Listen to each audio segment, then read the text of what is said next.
It's day 355 of Zohar Pshat, Peep Shot, and we're on Daf Memo Beis in the Medora Chamisha. And it's an amazing Medor, amazing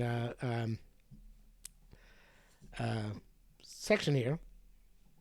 Because we thought we got to the fourth Medor yesterday, we're finished with Din. Everything was Rachmei in the fourth Medor. When up in Medor Chamishi, we're going to step up, and no, we're back to Din again. So obviously this Din is on a different level than the Din in which we had below.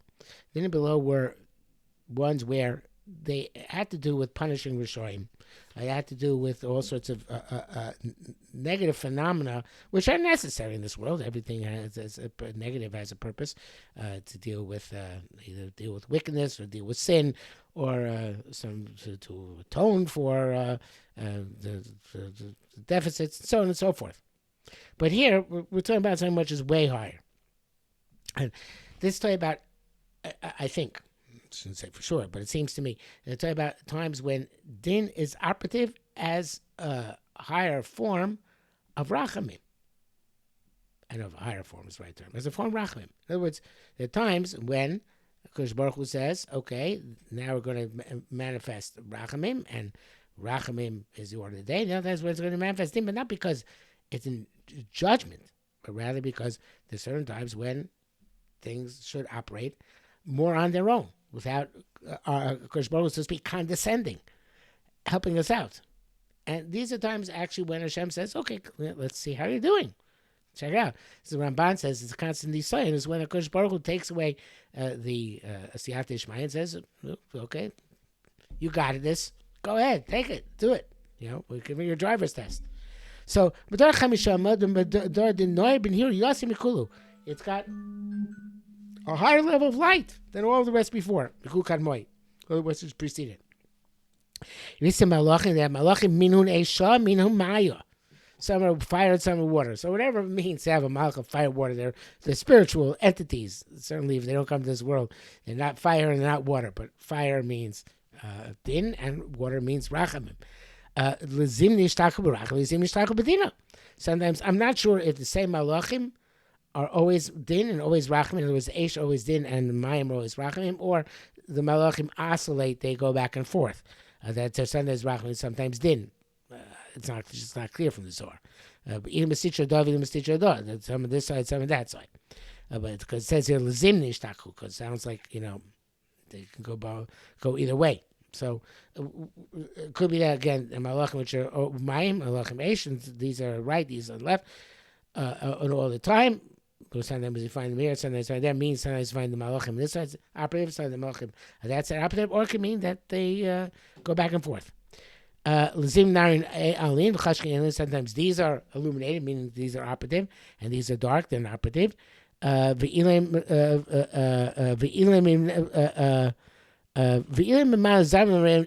these are designated to sing their song of praise to Kosh Baruch Hu. In other words, that's part of their being operative. Their praise comes from emerges from them at that point in time. He says that these are the middle of the night, and these are when the day rises. That's interesting because we say the Chatzos is the time Rachamim. Here it doesn't sound necessarily that way. It says it might be a time of Din, and that Shacharis is the time Rachamim, but we'll see that that's not so pashut. So again, Ian Paus Leila, midnight, Ian Katzak, in other words, when the light emerges. They have one malach who's in charge of all of these malachim. Kadishi Kel Shmei, which is a fascinating name. In other words, Kadosh. All this throws the kedusha of Kosh Baruch Hu. All this is devoted, just like Kosh Baruch Hu is devoted to Am Yisrael. All these malachim are devoted to the Bria in a positive way, to bring about the optimal conditions for the flourishing of mankind. Kaspak Laila, when the night divides in two, when midnight comes, these Aruch Tzvan, the north wind starts blowing, the wind which made the harp play above David Melch's bed, and Bumar being a brachas. Bekucha bricha ase, Kosh Baruch Hu comes, the shtoim tzadi kai begins to daten. So again, it seems like time brachim. Kosh Baruch Hu comes to we translate lishtasheh to play, but of course it's a poor translation, to connect, to bond with the tzaddik in the Gan Eden. Kedain, at this point, Ruach Tzafon Akish, the north wind pounds, makes noise. It's a like a percussion instrument. It precurses. The mountain and brings those malachim in charge of midnight. Lazamra, that they should sing. V'kum mizar plus some shiras, and they all sing and open in shira. Okay. The kad ase tzafra. Now here's where it gets really amazing. Kad ase tzafra in morning says umischaber kadrusa de tzafra benhoira. The darkness of the morning connects to the light. And here, the Derech Emes says, Mischaber Shachrus HaBoker Barayom. The darkness, the black of the morning connects to the light. Did you ever think about this before? I didn't. Shacharis is the Lashon of Shachor. Black. Right? So, Shacharis really refers to the darkness before the light of day. And darkness before the light of day, it seems, is the time of din.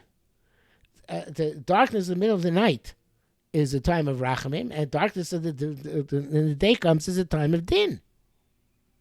So it's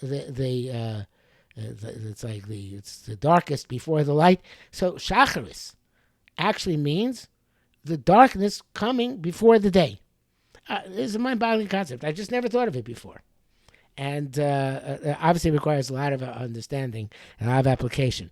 But he says, at this point, the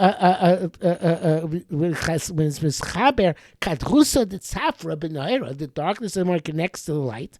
All the other malachim join in. And they also shira. And this is, I guess, the hamtaka of the din. Right? That now that since there's been this sweetness of the shashuim, of whatever it means, which took place beginning at midnight, now everybody joins in. Oh, malachim, not just the malachim rachim, but malachim din. Again, this din is not the same thing we're talking about in other places, but everybody goes all the stars of the heavens, for kol sham malachim and all the other malachim. I assume even the ones outside this mador, Messiah, they'll help it, and the evidently this darkness right before the day begins is when the stars are most operative, most apparent, because it's this is darkness of the in which you can perceive the most stars. So that too is rachamim bedin, the stars in the darkness. When they sing together, all the stars in the morning, all the bnei elokim, the referring to malachim, shout out. And here, of course, we see we had this problem already several times that sometimes the malachim said to say shira first, sometimes Hamisol say first.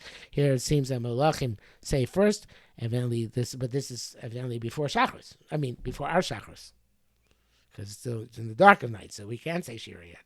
So they cover this period until Am Yisrael says their shira tishbachos after them, and then evidently after that, the Malachim will say Kodesh, Kodesh, Kodesh after Am Yisrael they operate.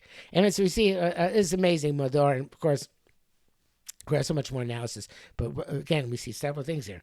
A higher form of din. After we had the Mador, it's completely Rachamim before. Here we have a higher Mador, which also has din, which obviously is a different type of din. We see this idea of the kadrus of the tzafra, from which the Lush of Shacharis comes, which if we only came for that Kiddush today, that would be enough. And of course, we see that that's the time when everybody gets together. The din and the Rachamim, 1,000 points of light, and say shir together. Wow, that's a beautiful and heavy Zohar, but fascinating one.